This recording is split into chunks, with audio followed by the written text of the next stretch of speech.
Hi, I'm Zibby Owens, and you're listening to Moms Don't Have Time to Read Books.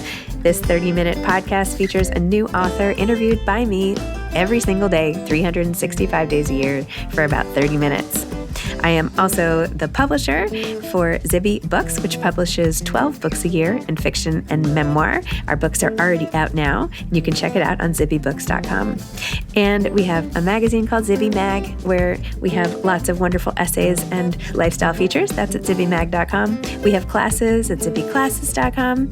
And I recently opened a bookstore in LA called Zibby's Bookshop at 1113 Montana Avenue at 11th Street in Santa Monica. I hope that you are able to enjoy some of our other offerings, but this here podcast is the basis of all of it and started in 2018, and no matter what I do, this is basically my favorite thing. Enjoy.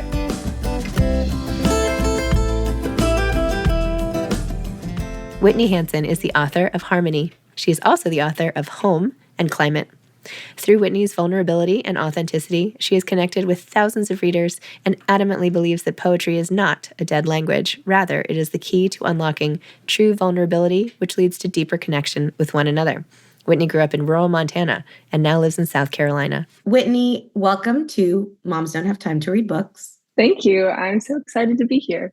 I am glad to have you here with your very adorable new haircut, which we were just discussing, which I know about because I have been listening to you reading your poems on Instagram. I do not have TikTok. I know you are a TikTok phenomenon, as I read in your materials.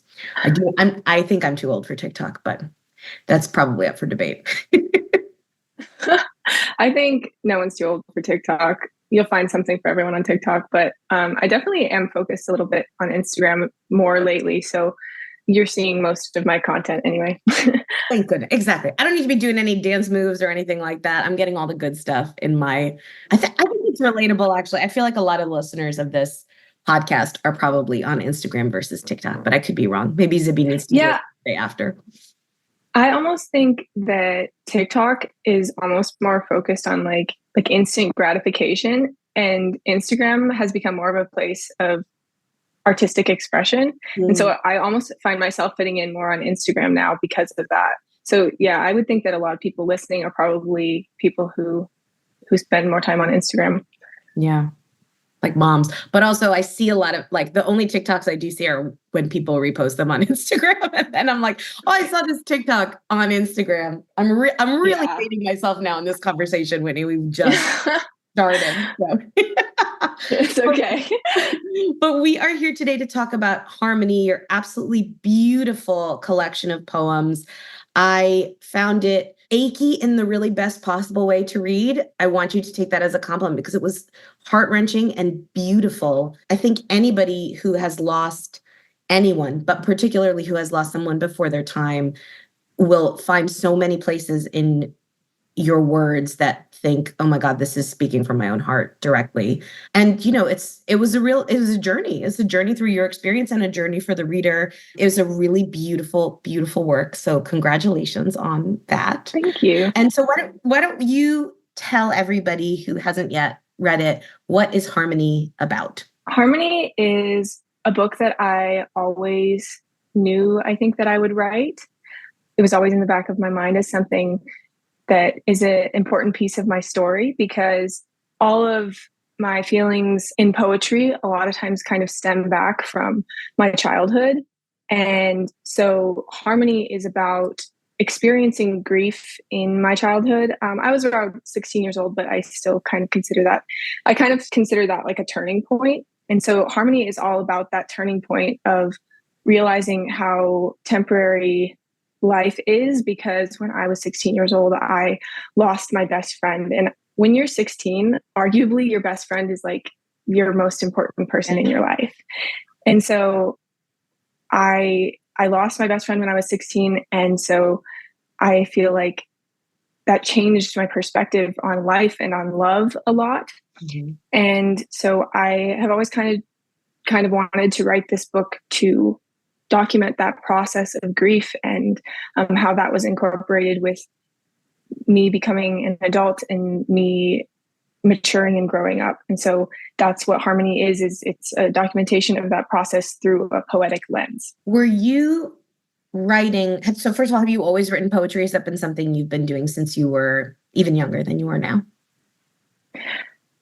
I started with writing music, which actually kind of ties into the title of Harmony, because I wanted to incorporate music because it's another big part of artistic expression for me.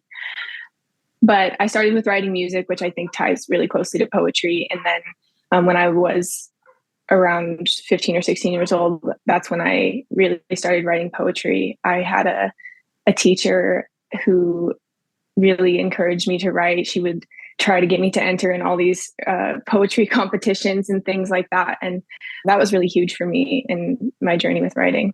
So are the poems, because I think the structure of the collection really takes you through the kind of before, through the really raw stages of early grief, and then kind of, through your entire process. Are the poems from the earlier part of the collection things that you were writing at the time, or is that you kind of reflecting back on how you were feeling, thinking about it now? There are a few poems sprinkled in there that were from years ago, but for the most part, the poems in the book were written like 5 years later. And one thing that I really tried to do, though, was to kind of put myself back in that place. Mm-hmm. And a few ways that I did that was by listening to music while I was writing, and listening to music that brought me back to that place, because I think that music has a way of like teleporting us to a different time. And so music was a big part of my writing process. And then also it was challenging to really put myself back in that mindset and almost like relive those feelings and those emotions and those experiences. And so that was something that was really hard about writing this book. Yeah. But it was also something that was really important to me, that I depict it in a way that someone who is currently grieving someone, or someone who has just lost someone, can resonate with the book. Do you write so you music and poetry, do you write other things besides that? Like, do you need like a palate cleanser sort of? I sometimes think writing about something really intense and personal, you almost need like a little writing break to go do something else. Like, are you like secretly writing a vampire love story or a space opera or something in the background as well? My current dream is a children's book. Because for that very reason, that I felt like the last several things that I've written have been really heavy. Mm-hmm. And I'm like, I need to step away. So I really would like to write a children's book. I'm just like stirring some concepts around. I haven't actually gotten started on it, but that's something that I've been thinking about a lot. And I've also found myself like having to read really light material too, because I kind of need to bring myself out of that state. It's hard to be in there all the time. I think it's can be a lot. So I love to do that. Anything light that you've read recently that you've loved? Like, what's your good counterpart book to this one? So when I was a teenager, I was really into the Percy Jackson series. And then recently he came out with like a new Percy Jackson book that was just like the sequel. And so I recently just read that one because it just kind of made me feel like a kid again. And my daughter's obsessed with those books and the TV shows now on Disney Plus. If you want. Yeah, I've been watching that too. So that's been really good for me. And then I've also just kind of been reading like fantasy and things that are just like whimsical and light and not too heavy. So I love it. So I told you I was going through your Instagram. In your profile, you say poetry isn't a dead language. And I'm wondering do you think that younger people, do you think people your age, do they think of poetry as a dead language? Do you think there's like a renaissance of poetry? Kind of where does that come from? That feeling that you need to state that actually poetry is not a dead language? I think when most people think of poetry, they think of something that's like super intellectual or hard to comprehend or old. I think of like when you think of a poetry book, I don't know, I think often you think of like an old poetry book that you were forced to read in English class and dissect and figure out what it meant. And so I think that for me, I want to bring poetry to a young audience and remind people that poetry, just like any other form of art, can be as simple or complex as you want it to be. And so that's my goal with that statement, is just to remind people that that poetry is important.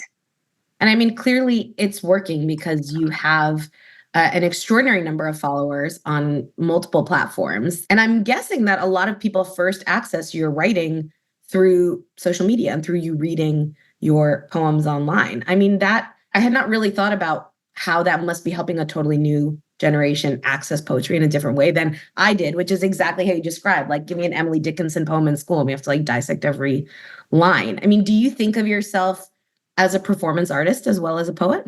Yeah, I definitely would say so. I haven't actually thought about it that way, but I think that there is a whole nother aspect of the expression in the performance of the poetry, and also a whole nother aspect of healing in being able to speak the poetry myself. Mhm. So I started reading my poetry for TikTok and Instagram by reading it in my car just to my cell phone. And that was like kind of my therapy session almost for the day. Is I'd drive to an empty parking lot and I would sit there and I would read poetry out loud. And I think that that is such a powerful thing to be able to speak those things out loud, not just write them down. Mhm. And so it's been something that's super important for me, adding that aspect of performance to my writing. I think it really does bring it in a different way. So normally, if I'm doing one of these podcasts, I will read a little bit that I loved. And I'm like kind of nervous about doing that because you read your own work so beautifully. Can I just want to have like a little snippet. Is that okay? I'm doing maybe I should read Yeah, it. that's okay. Repeat it back to me. But I pulled out so many different things. I just wanted to read this one, which was so beautiful, which I is, love hearing other people read my poetry. So I'm excited for you to read it, but I love it because in a way it's them making it their own and their interpretation of it. And so I'm excited for you to read it and I'm happy that you're reading it. I'm glad that you said that before I read it. Actually, that's good because then no, I mean, it's hard to mess up beautiful words like these, but this is the part I pulled out of many, many ones that I was going to read. So you say, grief will teach you one of two lessons, how to run from love or how to run toward it. You choose which lesson you learn, which I just thought was extremely powerful. And I think, as a mom, and I know a lot of the listeners of this podcast are mom, when you go through a grief event in your family, there's your own grief, but then you're thinking about how to support your children, in a different way. I mean, I know this is a tough question for anybody, but particularly someone young. But I mean, are there ways in which you were or wish you would have been supported as a young person going through this at 16 years old that you think moms and dads and other parents out there should hear? Well, that is partially my goal with this book, is to be able to give parents or someone who knows someone who's grieving a tool to be able to help someone. So either by reading this book and maybe finding some understanding so that you can connect with that person, or by gifting this book to someone who is going through it. I think just the gift of understanding is super important, because for me, there was just nobody in my family who had been through the kind of loss that I was experiencing. And so I think they didn't necessarily know how to help. So I think that one important thing that family members or people who are close to someone who is grieving can do is to learn about it and to ask questions about it. Because I think that most of the time when someone is grieving, they want to talk about it. Mm. They want to talk about that person that they lost, and giving them that space to do that is something that's extremely important. And just the effort to try to understand is important. I think that's so true. I think the natural response is almost to want to avoid it, or to think probably, this person who's grieving has been thinking about it nonstop and they want to think something different. So I'm not going to bring it up. But that has certainly been my experience as well. I think people do really want to talk about the loved one that they lost, that's a really important part of the process, and not just the grieving process, but the ongoing process of living your life without the person that you had there. So I think that's an amazing thing to say. Now, you've been doing a book tour. You're just back fairly recently from your book tour. Is that right? Yeah. Beginning of December was my last event. And I watched like an introduction you did about yourself, and you sort of said something like, you didn't actually say you hate people, but I get the impression that you're like, maybe, in these big rooms is not exactly where you always want to be. How was book tour for you? How was actually getting in front of all these people and sharing your words and hearing what they had to say about them? It was incredible and also an emotional roller coaster. I told this story a lot on my tour, but when I had planned to go on tour, I had planned it before I had even written Harmony. And it was before I even knew what the book was going to be about.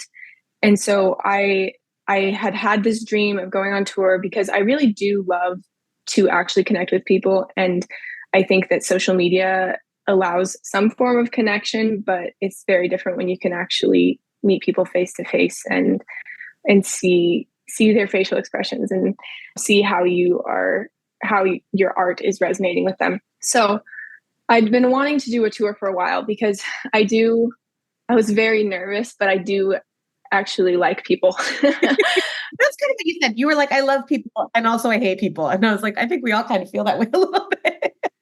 Yeah. I tend to be more introverted, but I do love people. So I planned this tour before I really knew what the book was going to be about. And I kind of already committed to the next book that I write, I'm going to tour for that book. Okay. And so I wrote Harmony, and then I set the plan in motion to go on tour. And then I had this moment right before I went on tour where I was like, what have I done? Like, what am I doing? Because it was such a heavy book. And then I signed myself up to go talk about basically my most traumatizing childhood experience in front of a live audience. And I really had a moment of like, what did I sign myself up for? But it turned out being incredibly validating because I had so many people come up to me that were like, this is exactly what I needed to hear. And I resonate with this part of your story so much. And I resonate with this part of your story so much. And so it was huge for me. And I truthfully cried after almost every event because of just how emotional it was to meet people and hear people's stories. And so it was very moving and very rewarding, but it was also emotionally exhausting a little bit. Yeah. Wow. That sounds extraordinary. Now tell me what's up next for you. I know you have this retreat in Bali, which I'm trying to figure out if I can make my way over there. But tell me what's ahead for you in 2024? I would love it if you joined us in Bali, first of all. But I'm doing at least 2 retreats. And one thing that I've been really focused on is community and connecting with people and collaborating with artists. And so I have been working with a musician on possibly releasing some poetry collaboration with music. I am working on doing my retreats, which is another way to connect with people and hopefully inspire people to get into writing. And so really right now I'm really focused on community and connecting with people and figuring out how I can collaborate with people in my art. I love it. I am planning a retreat in Scotland for next year as well. So we could do a retreat swap. You can come to Scotland. I'll come to Bali with you. This sounds like a wonderful plan for me. I think I might get the better end of it. That sounds amazing. It sounds awesome. Oh, well, Whitney, it's been so nice to chat with you. We always like to finish up here with some advice you have for writers. What would you say to the aspiring writers out there that are listening? I think the number one thing that I've learned in the past year is the importance of community, and especially as a creative or someone who creates from their bedroom and doesn't get out in the world much, especially in this social media age, the importance of community and finding people who support you in your writing and who you can even work with and expand your horizons. I think that that's something that's been hugely important for me in this past year. And I think that that is something that is hugely important for any kind of artist, any kind of creative. I think that is so beautiful. It can feel a little bit lonely sometimes creating on your own in your room. So I think that's a beautiful message. Whitney, thank you so much for coming on. Thank you for writing this beautiful poetry collection. Harmony is out. Everybody can pick up a copy. Check out Whitney's wide social media presence on Instagram, TikTok, and I think you should check out her Bali retreat because it looks amazing. So thank you for coming on today. Thank you so much for having me. It's been so fun talking to you. Thanks for listening to this episode of Moms Don't Have Time to Read Books. Don't forget to follow me on Instagram at Zibby Owens and at Moms Don't Have Time to Read Books. Also sign up for my newsletter at zibbyowens.com and sign up for my virtual book club and meet lots of authors on Zoom every other week. Thanks so much to Steve and Ryan at Texture Sound for the sound editing. And thank you to Morning Moon Productions for providing this fantastic intro and outro music.